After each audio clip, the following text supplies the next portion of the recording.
It was quite late in the evening when the little moss came snugly to anchor, and Queequeg and I went ashore, so we could attend to no business that day, at least none but a supper and a bed.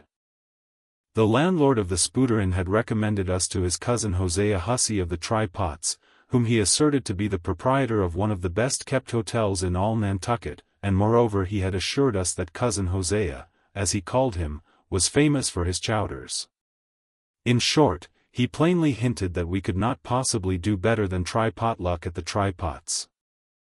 But the directions he had given us about keeping a yellow warehouse on our starboard hand till we opened a white church to the larboard, and then keeping that on the larboard hand till we made a corner 3 points to the starboard, and that done, then asked the first man we met where the place was. These crooked directions of his very much puzzled us at first, especially as, at the outset, Queequeg insisted that the yellow warehouse, our first point of departure, must be left on the larboard hand. Whereas I had understood Peter Coffin to say it was on the starboard. However, by dint of beating about a little in the dark, and now and then knocking up a peaceable inhabitant to inquire the way, we at last came to something which there was no mistaking. 2 enormous wooden pots painted black, and suspended by asses' ears, swung from the crosstrees of an old topmast, planted in front of an old doorway. The horns of the crosstrees were sawed off on the other side, so that this old topmast looked not a little like a gallows.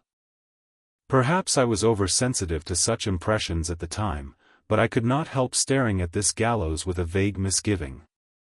A sort of crick was in my neck as I gazed up to the 2 remaining horns, yes, 2 of them, one for Queequeg, and one for me. It's ominous, thinks I. A coffin my innkeeper upon landing in my first whaling port, tombstone staring at me in the whaleman's chapel, and here a gallows. And a pair of prodigious black pots too. Are these last throwing out oblique hints touching Tophet? I was called from these reflections by the sight of a freckled woman with yellow hair and a yellow gown, standing in the porch of the inn, under a dull red lamp swinging there, that looked much like an injured eye, and carrying on a brisk scolding with a man in a purple woolen shirt. "Get along with ye," said she to the man, "or I'll be combing ye." "Come on, Queequeg," said I, "all right. There's Mrs. Hussey." And so it turned out, Mr. Hosea Hussey being from home, but leaving Mrs. Hussey entirely competent to attend to all his affairs. Upon making known our desires for a supper and a bed, Mrs. Hussey, postponing further scolding for the present, ushered us into a little room, and seating us at a table spread with the relics of a recently concluded repast, turned round to us and said, "Clam or cod?" "What's that about cods, ma'am?" said I, with much politeness. But being in a great hurry to resume scolding the man in the purple shirt, who was waiting for it in the entry, and seeming to hear nothing but the word clam, Mrs. Hussey hurried towards an open door leading to the kitchen, and bawling out, "Clam for 2, disappeared. "Queequeg," said I, "do you think that we can make out a supper for us both on 1 clam?" However, a warm savory steam from the kitchen served to belie the apparently cheerless prospect before us. But when that smoking chowder came in, the mystery was delightfully explained. Oh, sweet friends! Hearken to me. It was made of small juicy clams, scarcely bigger than hazel nuts, mixed with pounded ship biscuit, and salted pork cut up into little flakes, the whole enriched with butter, and plentifully seasoned with pepper and salt. Our appetites being sharpened by the frosty voyage, and in particular, Queequeg seeing his favorite fishing food before him, and the chowder being surpassingly excellent, we dispatched it with great expedition, when leaning back a moment and bethinking me of Mrs. Hussey's clam and cod announcement, I thought I would try a little experiment. Stepping to the kitchen door, I uttered the word cod with great emphasis, and resumed my seat. In a few moments the savory steam came forth again, but with a different flavor, and in good time a fine cod chowder was placed before us. We resumed business, and while plying our spoons in the bowl, thinks I to myself, I wonder now if this here has any effect on the head? What's that stultifying saying about chowder-headed people?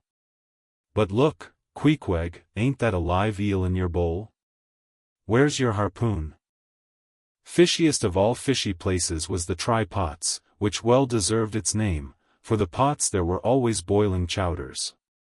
Chowder for breakfast, and chowder for dinner, and chowder for supper, till you began to look for fish bones coming through your clothes. The area before the house was paved with clamshells. Mrs. Hussey wore a polished necklace of codfish vertebra, and Hosea Hussey had his account books bound in superior old shark skin. There was a fishy flavor to the milk, too, which I could not at all account for, till one morning happening to take a stroll along the beach among some fishermen's boats, I saw Hosea's brindled cow feeding on fish remnants, and marching along the sand with each foot in a cod's decapitated head, looking very slipshod, I assure ye. Supper concluded, we received a lamp, and directions from Mrs. Hussey concerning the nearest way to bed, but, as Queequeg was about to precede me up the stairs, the lady reached forth her arm, and demanded his harpoon. She allowed no harpoon in her chambers. Why not? Said I, every true whaleman sleeps with his harpoon, but why not? Because it's dangerous, says she. Ever since young Stiggs coming from that unfort NTVYGE of his, when he was gone 4 years and a half, with only 3 barrels of ile, was found dead in my first floor back, with his harpoon in his side, ever since then I allow no boarders to take sich dangerous weapons in their rooms at night. So, Mr. Queequeg, for she had learned his name, I will just take this here iron, and keep it for you till morning. But the chowder, clam or cod tomorrow for breakfast, men? Both, says I, and let's have a couple of smoked herring by way of variety.